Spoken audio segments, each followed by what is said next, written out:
New development planned near Gun Lake has some residents concerned over safety and respect for their properties. 24-hour News 8's Lindsay McCombs back tonight after learning more about the Bay Point Woods project. Lindsay?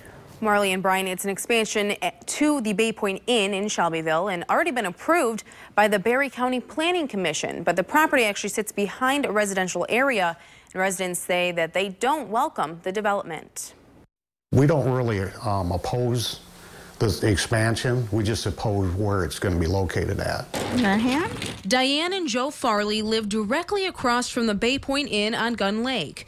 Anyone going to the proposed expansion would have to drive by their house to get back to the property.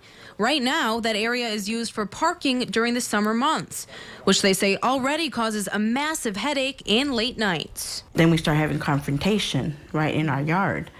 And that's happened a couple of times, you know, and the beer cans, the bottles, food containers, food. Not only do they worry about people walking through their yard, they also worry about more traffic driving in and out, especially because the development calls for the easement next to their house to be expanded several feet. This is a driveway for 2 houses right now with a couple cars a day. All right, pedal. But it's an area their grandkids and neighbors' kids play nearly every day. I challenge anybody to come down here and look at that property and the road and what it's going to do to the neighborhood. You know, that's our biggest concern. The developer, Michael Powers, spoke to us by phone about the residents' concerns. He says the expansion is to keep up with demand for weddings and corporate events. We feel that the residential community back there is just simply not going to be that impacted by this expansion.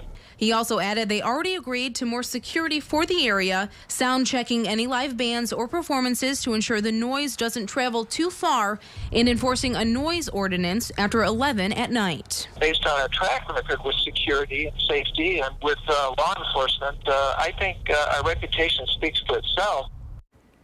Now, the Farleys also argue that that special use permit approved by the Planning Commission last week doesn't actually meet the criteria and shouldn't have been approved in the first place.